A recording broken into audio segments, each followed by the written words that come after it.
Welcome to the Black and Green podcast. It's your go-to place to find the latest high-quality, all-natural products created by Black artisans. Hosted by yours truly, Dr. Kristen H., the founder of Black and Green. We'll discuss all things health, wellness, self-care, and of course, self-love.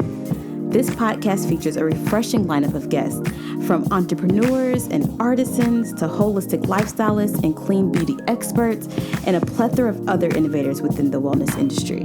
Join me as we learn from the best of the best. Hi guys, welcome to the Black and Green Show. This season is about conscientious living, where every choice matters.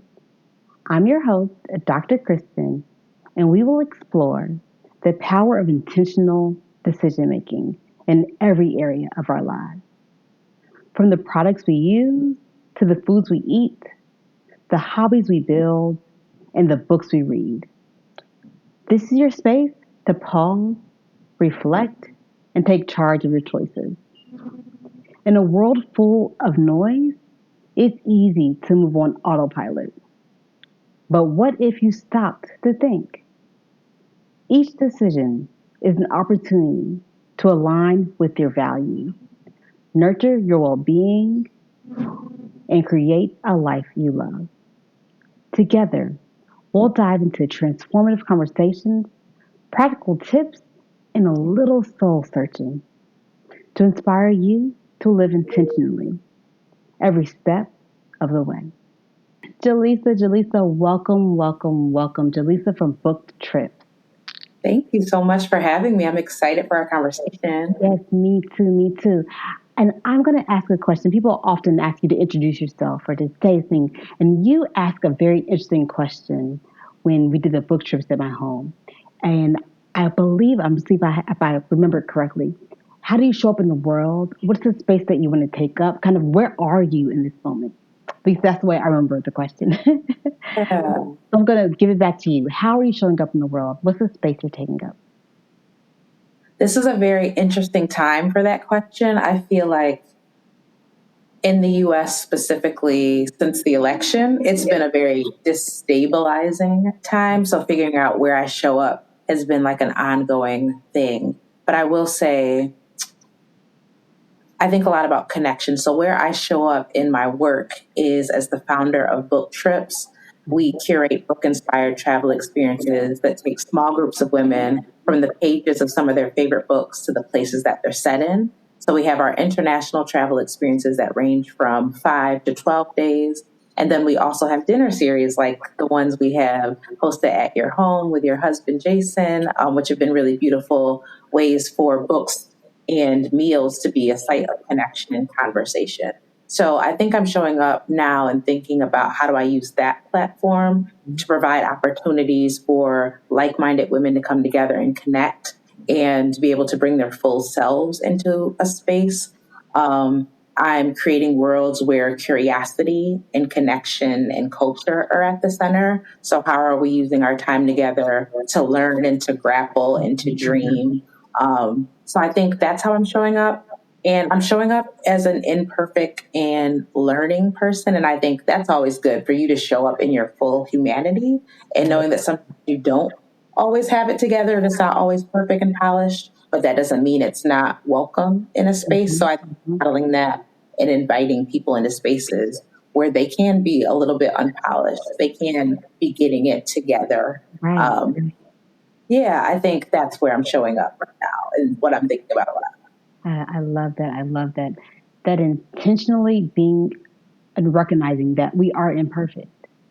And I'm not going to let that imperfection stunt me. I'm going to accept it. I'm going to live in it. I'm going to walk in it. Yeah. It's a lot about spaces that allow you to be human.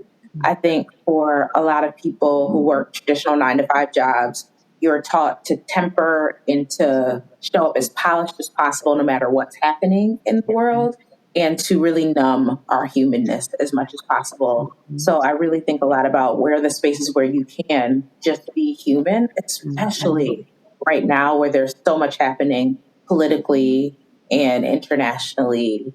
I think people need that space to recognize that. and not have to pretend that they don't have a life outside of this connection that you're having. So yeah, I think a lot about that. Yeah, in some ways, it's removing the requirement for performance. It's like Yeah. we're taught that we have to perform, but it's kind of like, no, you don't. You can just be. Mm-hmm. You can just be. So that kind of takes me to my first question. In a world full of distractions, how can we become more intentional about choosing activities that truly nourish us rather than just fill our time?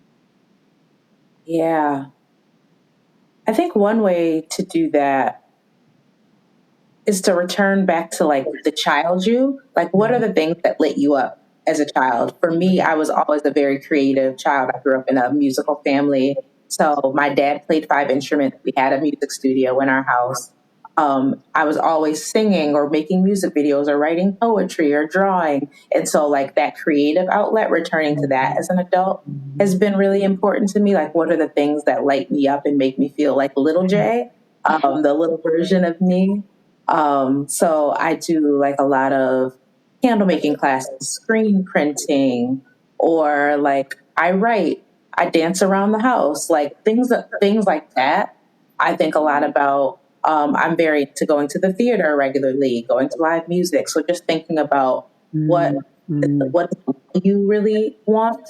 Um, that is very important to me. And then returning to my values. So community and presence is really important to me. So when I think about how do I spend my time, I think a lot about, am I fully present in this moment? Is this creating connection and community? Am I making time for the people that I want to be in community with? And balancing, when people talk about work-life balance, I think a lot about the flip side, like how is your life and your people at the center, and everything else serving that rather than it being the reverse, which is why the way I think we're taught, where it's like you work on the edges, you fit people in. So really being an entrepreneur has allowed me to design a life that centers people in connection rather than the reverse. You kind of said something, how we were taught. I'm assuming how you were taught. Yeah. So, what made you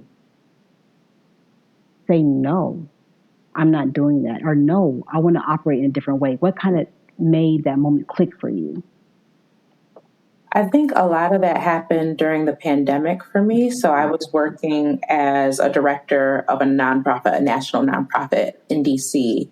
And it was a health equity, working on health equity issues. So health equity during COVID was a wild time. And I had lost a number of family members, and I was facilitating a session and I got a text message that my uncle died. And instead of like stopping the session, like I just pushed through to finish it because I wanted to be polished, and I was leading this session. And it was at that moment where I knew something was off. Like, if there wasn't any room for me to grieve and to pause when I'm losing a family member, this is not how I wanted to operate in life. Like, I felt like the work was driving me rather than my humanity driving me. And it felt kind of antithetical to this social justice ethos of we're trying to build a better world, but the way we're doing it is not, we're not practicing any of the values we would want in the world on the other side. And so I think that was the real turning point where I wanted to be in practice of being the person and being in relationships in the way that I would want to see in the future. Like, I want to practice that future now. Well, I love that. I want to be in the practice of operating the way I say I believe. Yep. I want there to be alignment. Yeah. That alignment piece is really it. It felt like I physically felt disconnect in my body between the person I say I am and want to be and how I was operating. And I wanted to close that gap. Yeah, yeah. And I often say the body talks to you and the body tells you. How did that feel in your body when you saw that alignment wasn't there? That's the thing I feel like I didn't feel.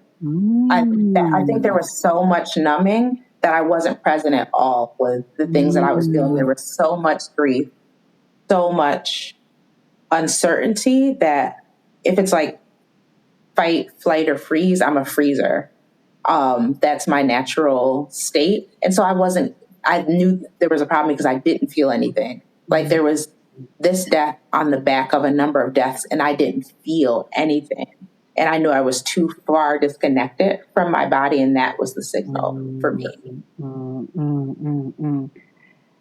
It's beautiful that you understood that was it, that you saw that. Yeah. Because it could have been easy to ignore it. It could have been easy to push it under the rug, but you saw that, ooh, this doesn't feel right.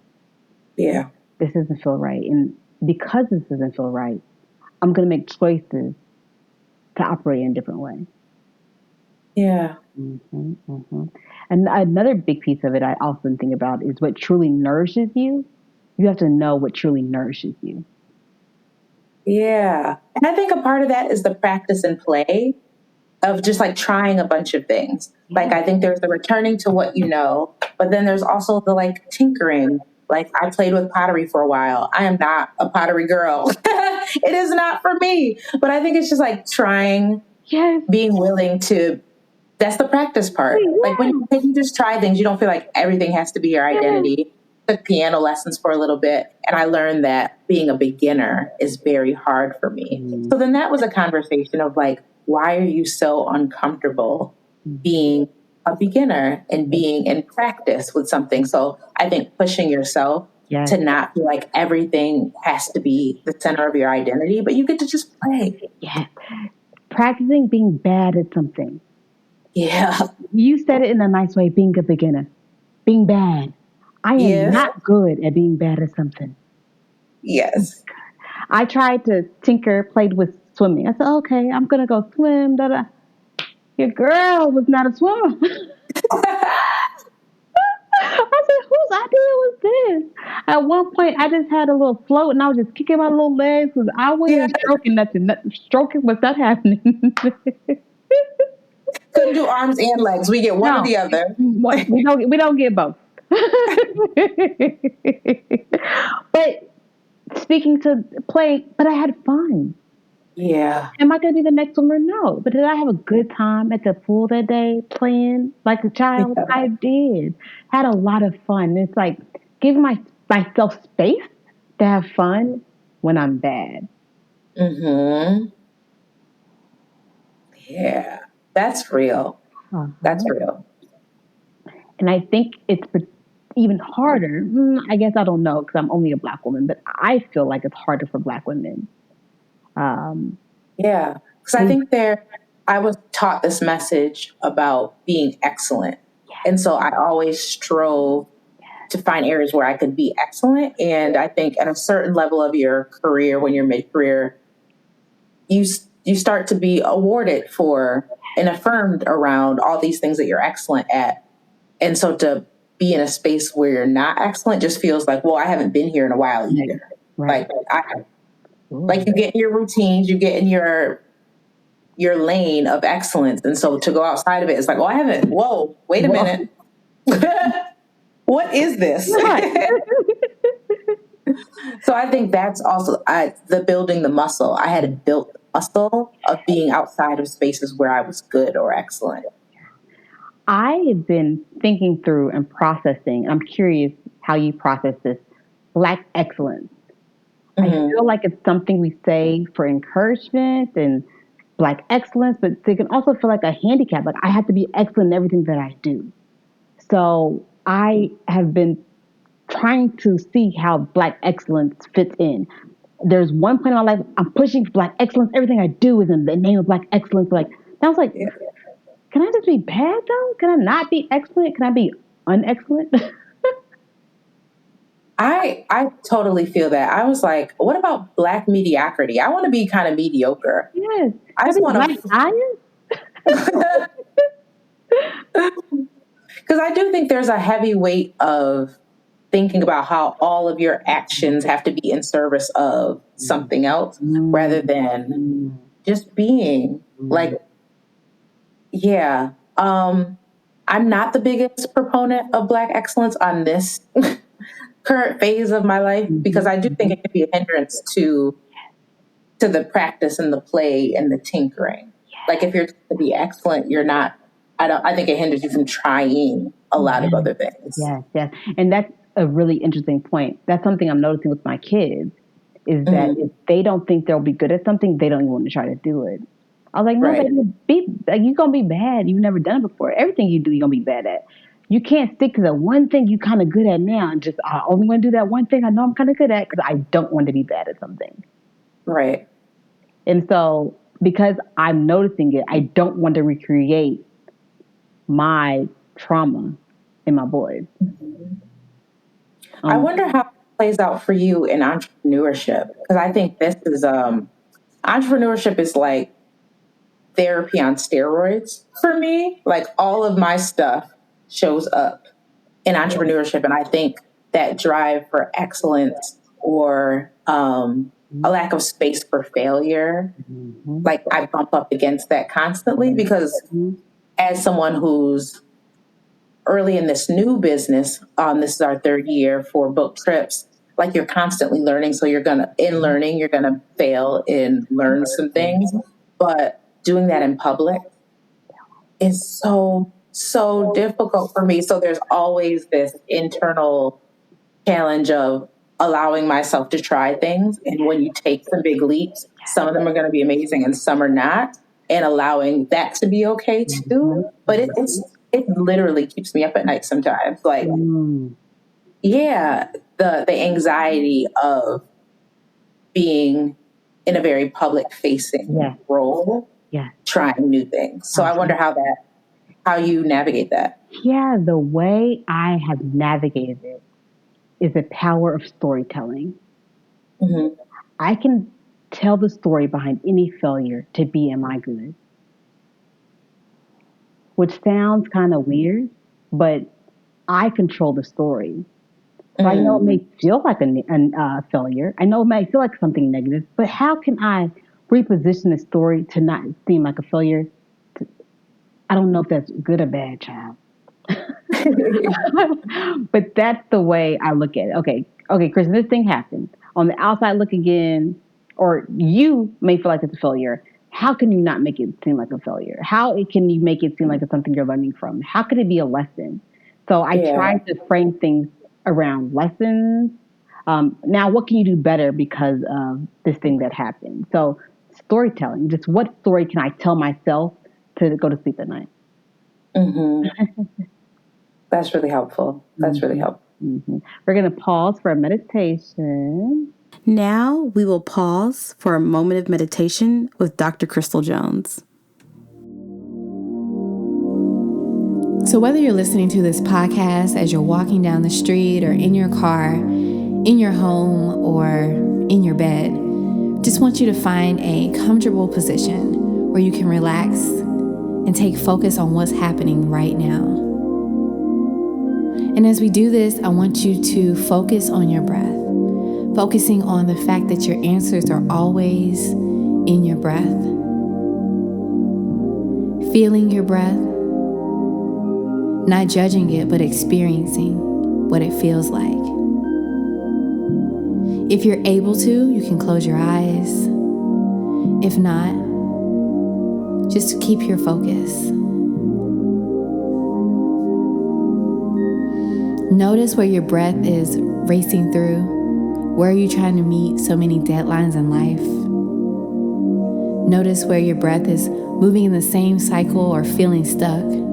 Where are you in destructive cycles in life? Where are you not changing the script, but only changing the characters in the play? Just take a moment and notice what your breath feels like and how it relates to your life.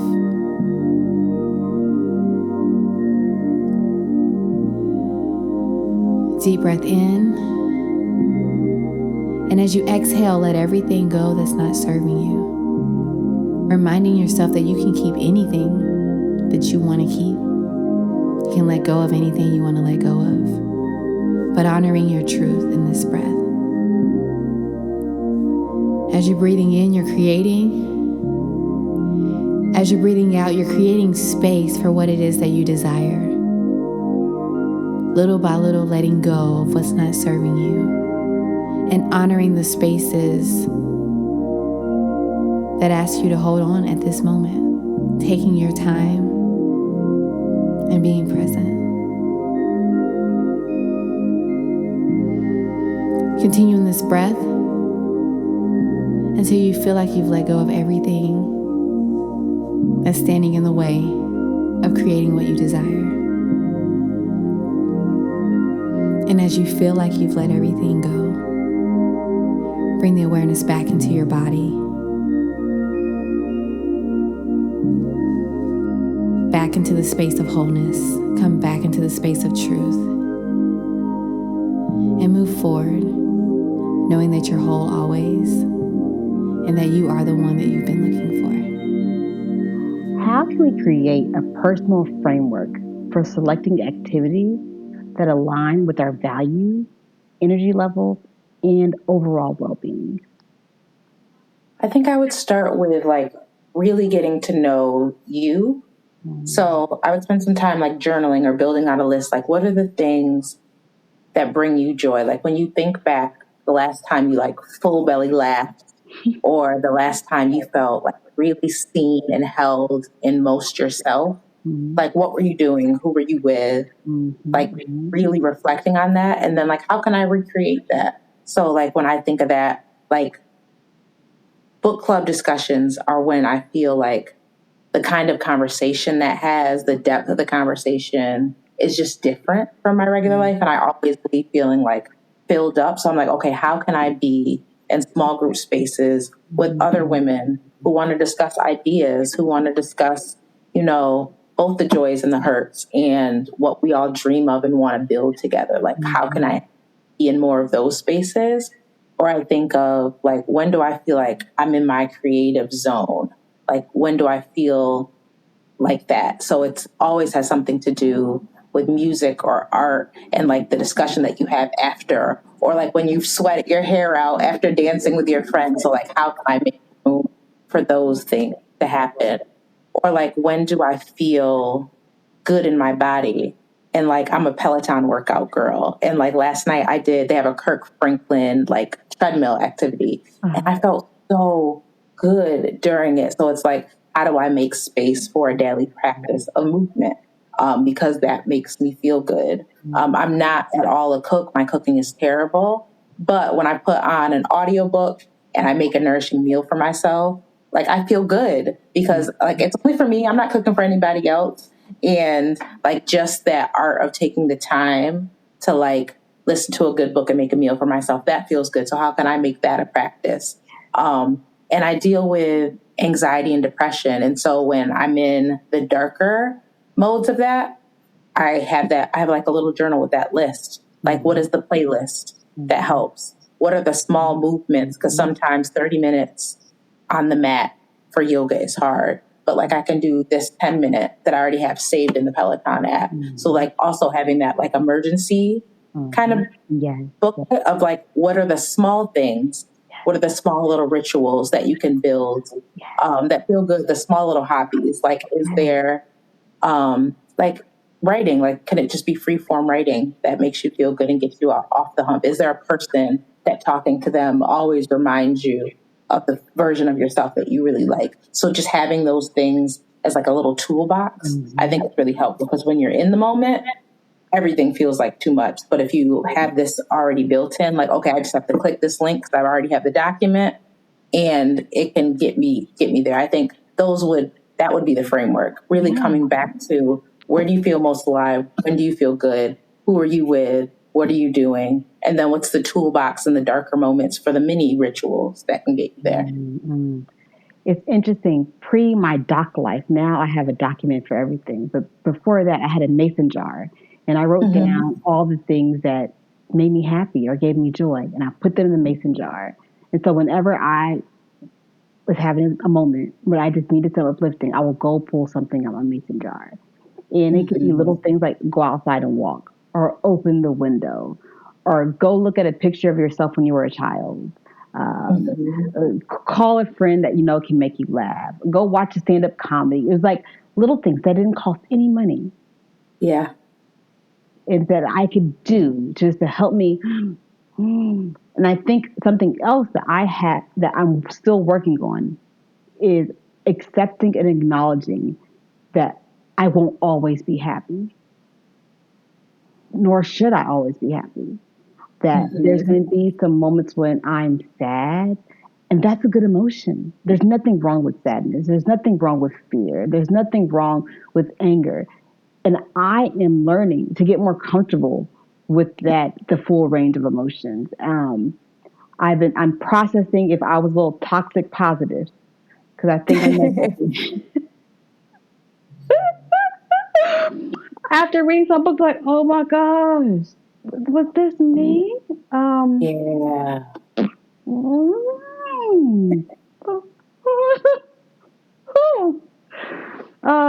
So I'll be curious how you define toxic positivity.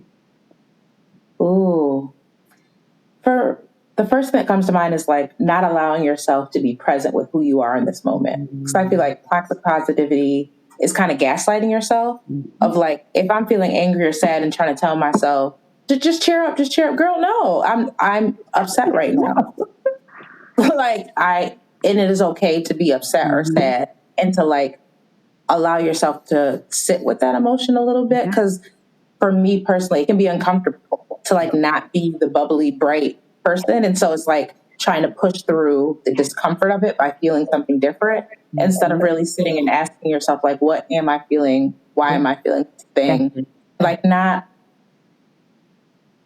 villainizing it. Like you're human with all kinds of emotions. And I feel like toxic positivity is trying to make yourself the robot of like, there's only this one dimensional good emotion. And that's the only thing you can feel. Yeah. But I don't think that's human. And I think my goal is like, how can I be as human as possible, as often as possible?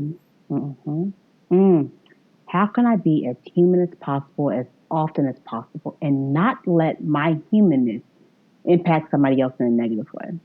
Yeah. Right. How do you let yourself feel that without it being, I'm lashing out because I'm angry or I'm sad? Exactly. I want to recognize when I'm feeling frustrated now, this thing happened that made me feel frustrated. And because of that, I might pop off on somebody. So, right, like, what do I need to do now to like feel this emotion, but feel it with me? Because you don't need my pop off energy. Right. And so that's the journey I'm on now. It's like recognizing when I'm feeling something, understanding where is it coming from, and what can I do with it so it doesn't impact someone else. Yeah. Because the emotion is mine. It's mine to navigate. It's mine to sit with, and just understanding what they mean. Yeah. Or sometimes it is like, because I think the emotion is mine. Sometimes you numb some conversations that you should have. So also like, how do I process what I'm feeling? Why I might be angry or uncomfortable or sad? And is there a boundary I need to set? Is there a conversation I need to have? And then doing that next step. Because sometimes I'm like, oh, I just need to process this by myself until I feel differently. Instead of, oh, maybe you're bumping up against this emotion because there's a conversation you need to have with somebody. I mean, I feel like that is so difficult when you realize there's a conversation you need to have with somebody. And then you're like, oh gosh, what do I do now?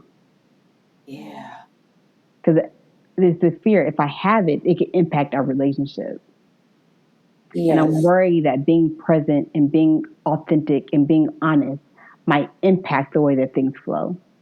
That performing gets you what you want, it feels sometimes. Yeah. And the people pleaser in me, that discomfort is real. But my work currently has been inviting people to show up differently, because that's a story that I'm telling myself that it's going to have a negative impact on our relationship.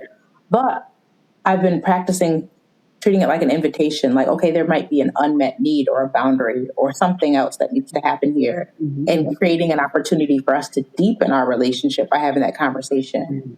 And I've actually been super surprised in terms of like, that's actually what happens most of the time, is that people want to be in relationship with you as much as you want to be in relationship with them. And nobody's a mind reader. So that also creates an opportunity for them to know something new about you and to meet you there. Like whether the need that they can meet or not, but I think it deepens relationships more often than it breaks them. I feel like what you're saying is being your authentic self, being present, being honest is more likely to deepen it than to weaken it. Yeah. Like there is a friend, like I told you, I'm not a good cook at all.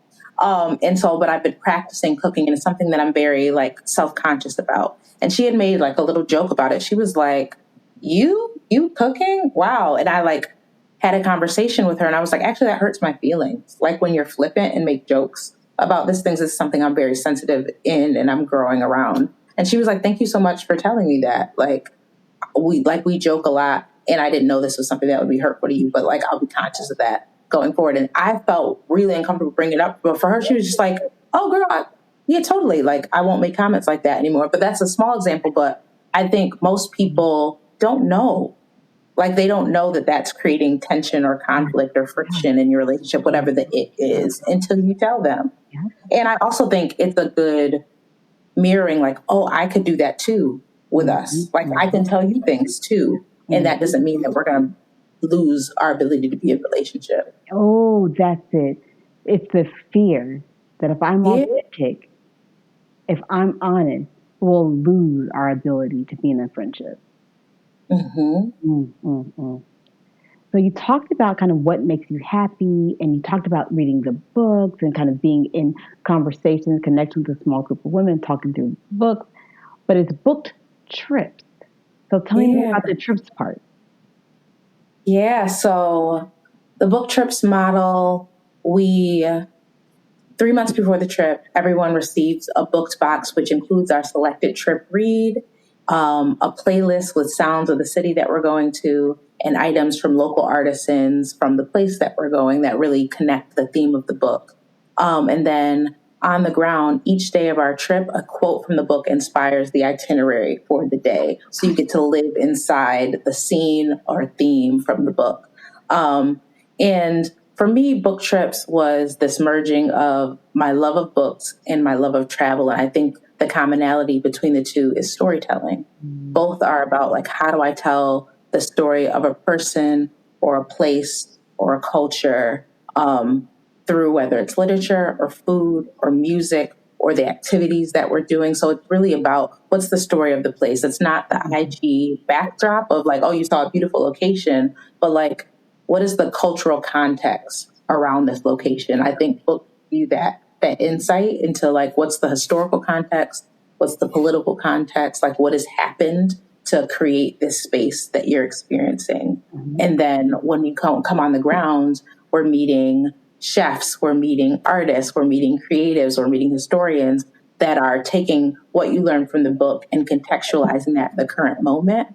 And I think that's really important, especially where we are now. Like, for example, next week, we have our book trips Panama experience. We're reading The Great Divide by Christina Henriquez. And that book is really about the building of the Panama Canal from the insights of Afro-Panamanians who were brought from the Caribbean to labor on the canal, local Panamanians who are being influenced and impacted by U.S. foreign policy. And it centers those stories of the canal. So I think the larger narrative is about this modern marvel of engineering. But what about the people who built it?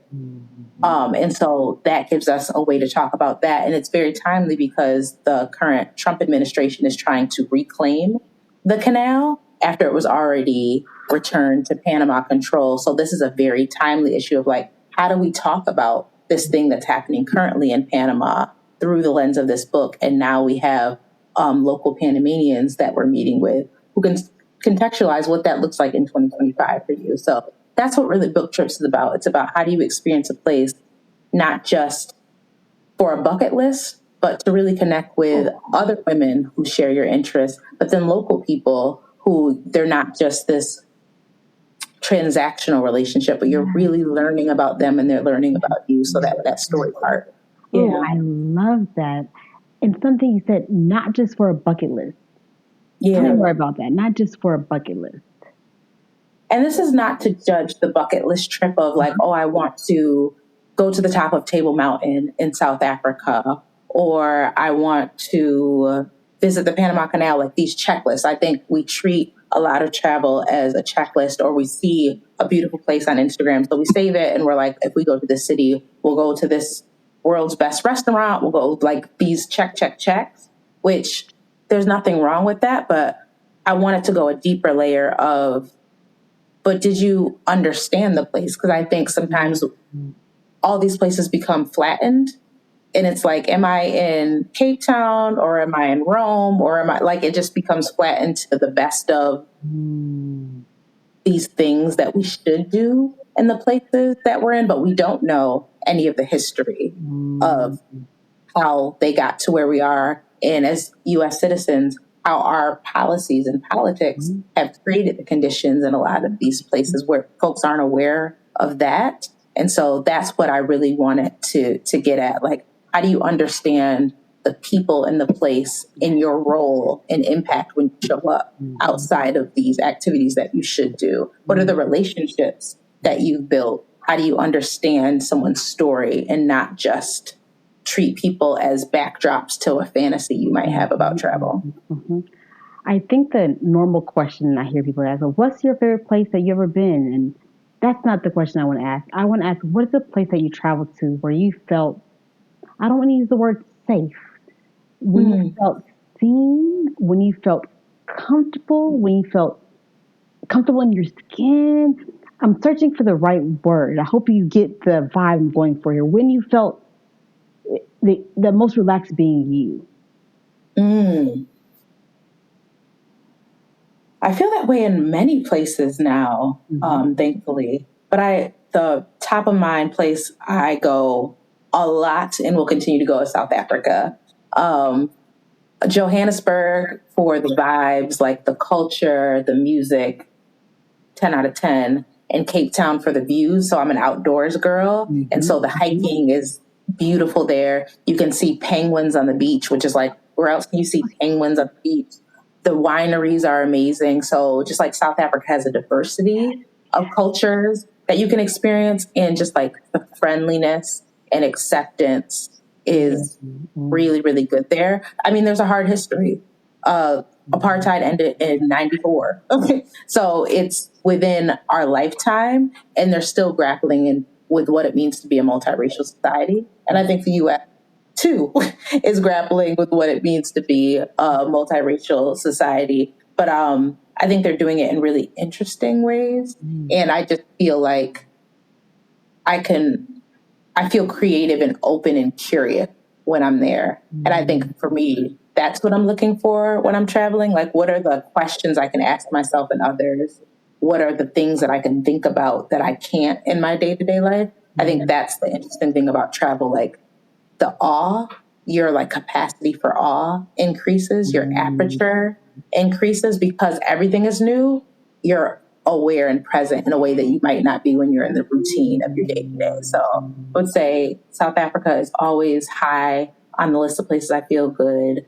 Ghana, I think the energy of returning to a place that for a lot of Black Americans feels like a pilgrimage of sorts. I think there's a special feeling there.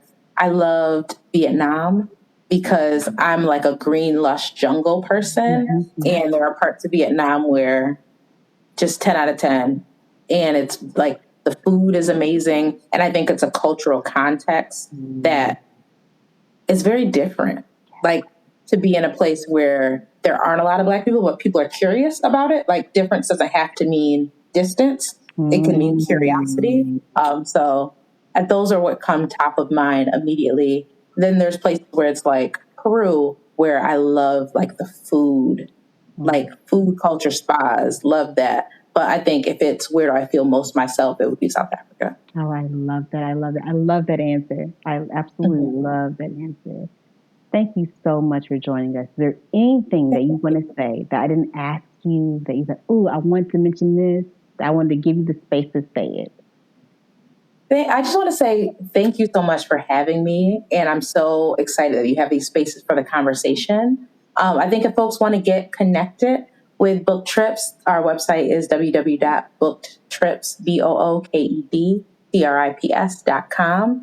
We are releasing spots for our remaining trips starting at the end of March. So we're going to Accra, Ghana, reading Jessi's Homegoing. We're going to Fez, Marrakesh, and the Sahara Desert in Morocco. And we're reading Dreams of Trespass by Fatima Mernesi. And then at the end of the year, we're going to Cartagena, Colombia. And we're going to read Gabriel Garcia Marquez, Love in the Time of Cholera. So there's opportunities to get engaged. Wonderful, wonderful. I need to go on a trip. So I'm going to go check right now to see which one I can do. They sound absolutely beautiful. I'm so impressed with what you created and the way that you were able to combine kind of culture and history and what brings you joy in traveling and bringing other women along with you. What you're doing is beautiful. Thank you so much. Yeah. And I feel the same. Well, thank you. Thank you for tuning into the Black and Green podcast. Did you have more questions for our special guest? Please leave your questions in the comment section. Also, check us out at blkgrn.com. Please subscribe and comment. We love hearing from you. Until next time, buy Black and live green.